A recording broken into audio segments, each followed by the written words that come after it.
Pet owners of Reddit, what is the most bizarre thing your pet expects from you? I have a Great Dane who is sensitive. He hates it when his feet get dirty. When he accidentally steps in mud, or God forbid, poop, outside, he stands in the yard on 3 legs and won't move until I walk out there and wipe his foot clean.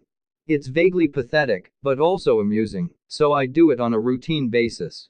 My dog is also very prissy like this, and I wouldn't have it any other way. He won't rack anything gross back into the house, that's for sure. My dog isn't necessarily prissy, but he can't do anything without me making sure I'm okay with it. For instance, my lab golden retriever mix will not eat his food until I shake his paw, give him a kiss on the nose, and say ciao. He also sleeps on my bed every night, but he will not enter my room or get on my bed until I ask him to. Otherwise he will just stand there and look at me. My dog loves getting kicked. I love my dog, and it isn't abusive, but he loves when I tuck my foot under his back when he's laying down and pushing him across the floor.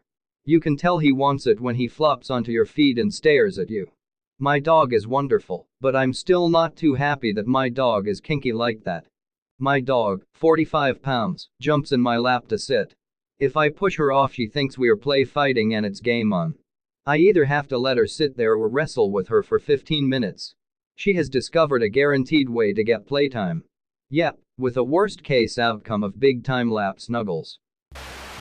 I must watch my cat pee.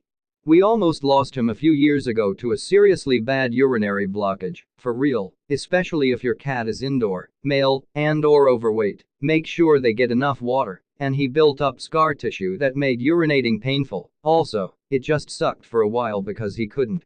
So I'd watch him each time to monitor his progress and report to the vet, being reassuring all the while. He pulled through, but now he calls me in to watch each time he has to pee. Like, he literally cries like he's dying if I don't go. It's been a couple years now. It's a little much, but we're just happy the little jerk is okay. My cat is exactly the same. He had about 10 kidney stones backed up in his urethra and had to have part of it removed, along with his whiner, poor buddy. We had to record all his peeing before and after the surgery, and gave him treats when he was doing well. He now shrieks at the top of his lungs whenever he needs to wee, and demands treats after. If no one is around to watch, he'll piss on the floor. We've created a monster. Every time I open the freezer, my dog runs over and waits for an ice cube. She then crunches it up and leaves it to melt on the living room carpet. My dog does the same exact thing.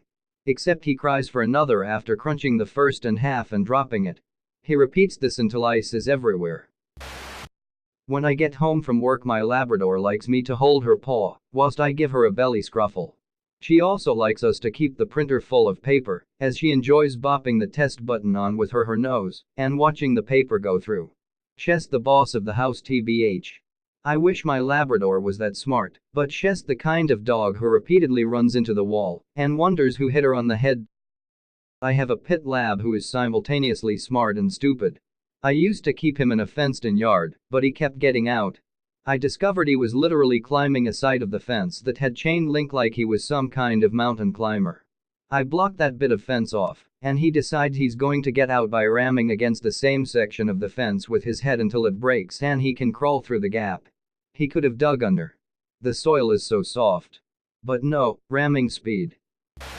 When I bend down to spit while brushing my teeth, my cat will jump up and stand on my back.